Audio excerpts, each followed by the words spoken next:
Je voudrais dire quelques mots à propos du projet South Stream, qui consistait, comme vous le savez, à faire passer le gaz sous la mer Noire.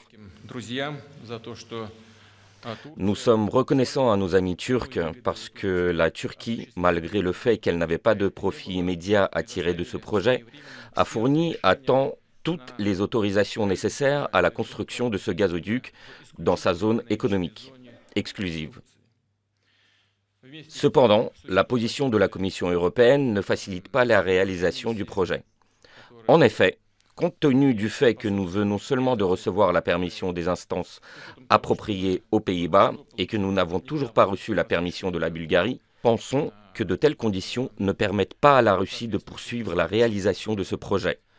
Les travaux en mer Noire devaient débuter maintenant, mais nous ne pouvons pas construire en mer tant que la permission de la Bulgarie fait défaut. En effet, ce serait absurde de lancer le chantier, puis de s'arrêter quand on approche des côtes bulgares. Je pense que tout le monde peut comprendre cela. C'est pourquoi nous nous voyons contraints de remettre en cause notre participation à ce projet. Nous trouvons que la position de la Commission européenne n'a pas été constructive.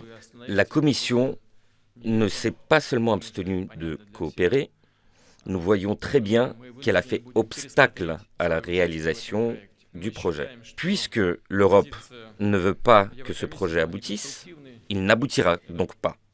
Nous allons réorienter nos exportations de matières premières vers d'autres régions du monde, plus particulièrement en promouvant et en accélérant la mise en œuvre des projets de gaz naturel liquéfié. Nous allons nous implanter sur d'autres marchés. Et c'est autant de gaz que l'Europe ne recevra pas de la Russie. Nous estimons que cela ne correspond pas aux intérêts économiques de l'Europe et porte préjudice à notre coopération. Mais c'est le choix de nos amis européens. Et ce n'est pas grave. C'est leur choix en tant que clients.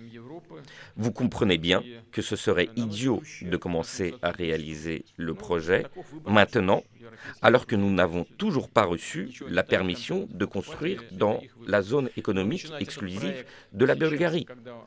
On ne va pas investir des centaines de millions de dollars, arriver à l'autre bout de la mer Noire, pour nous arrêter au final devant la frontière bulgare.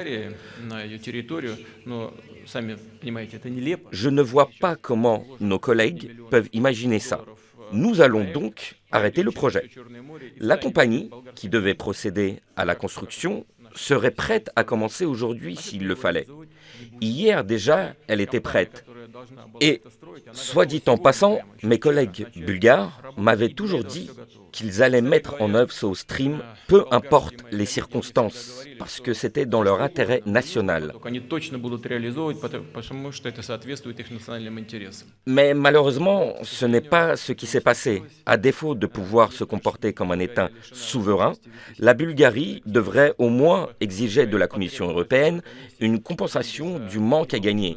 En effet, le transit aurait rapporté à Sofia au moins 400 millions d'euros de recettes budgétaires directes par an. Mais après tout, c'est aussi le choix de nos partenaires bulgares.